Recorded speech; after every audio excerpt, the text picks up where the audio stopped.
Hey, what's up you guys, it's me Mario, and we just love starting every year with a banger.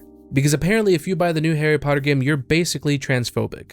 Now I did grow up with Harry Potter, I wasn't ever like the hugest Harry Potter fan, but I did enjoy it. I do remember playing the PS1 game. Hello Harry, it's me, Hagrid. Nothing like some fond memories of Hagrid's 3-polygon having face. But that being said, I was more of a casual Harry Potter enjoyer. I'd watch the movies if they were on, but after Goblet of Fire, I just kind of lost interest and I didn't really go out of my way to watch them.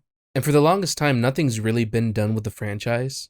That is, of course, until Hogwarts Legacy got announced. And honestly, it looks pretty cool with like the whole flying around thing. But I don't like getting my hopes up when it comes to games. Because the last time I pre-ordered a game. But Hogwarts Legacy has been pre-ordered like crazy. Like it is at the top of the charts for best selling currently on Steam. Like if you have a game that's outperforming Call of Duty in terms of sales, which granted, it did come out a couple months ago. But still, if it's outperforming Call of Duty on the Steam charts, it is a highly anticipated game. And of course, when something's gathered a bunch of attention, something has to be wrong. Do not buy the new Harry Potter game. Now, this isn't just because you're giving money directly to a transphobe and a racist and a bigot, but let's talk about the contents of the actual game. So, in the new Harry Potter game, you are tasked with defeating a goblin uprising. Now, we already know the anti-Semitic tropes that JK Rowling used when creating the goblins. Whether those be intentional or unintentional, they're still problematic. There is not a single goblin in the entire Harry Potter franchise that is given a complex, deep, and good characterization. They are all evil, all of them.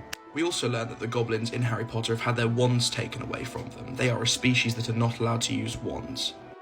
Now, this should be pretty obvious why this is a problematic trope. Like, holy fucking shit.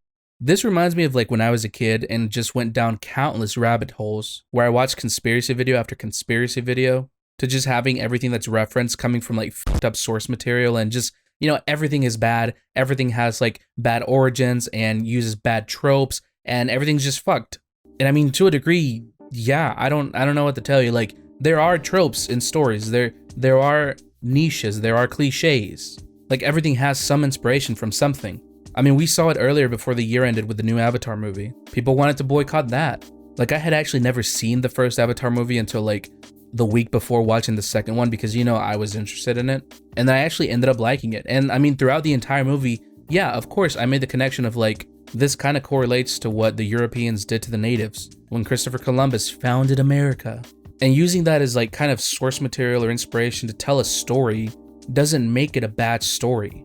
Like it'd be one thing if it told that story and somehow still tried to make the blue people into the bad people. Like in the movie, these aren't the bad people. You feel for them, you side with them.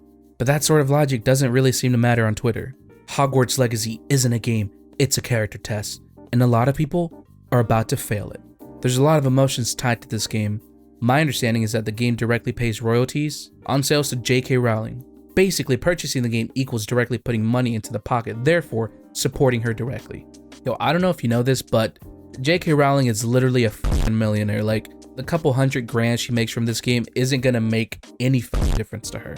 Like, she might have fucked up beliefs and push for certain ideals, but she would have done that regardless if she was a couple $100,000 richer or not.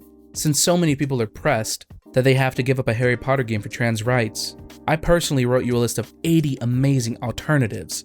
Hold up a minute, is that The Witcher 3? Now you might be wondering, with Hogwarts Legacy being a constant debate in the Twitter space, what is JK Rowling's statement? How do you even sleep at night knowing you've lost a whole audience from buying your books? I read my most recent royalty checks and find that the pain goes away pretty quickly. Based? But no, in all seriousness, at this point boycotting a franchise this big does literally nothing. And along with that, when you apply that to everything, how far do you go?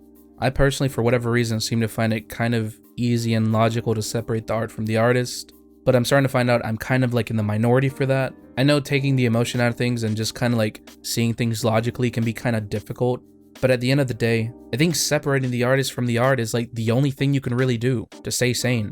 Anyways, that's it for the video, guys. Hope you enjoyed it. Make sure to drop a like, make sure to comment, subscribe, because I'm going to be putting out fucking bangers this year. All right, this is my year. I'm saying that, I'm not committing. This will probably be the only upload. But anyways, take it easy.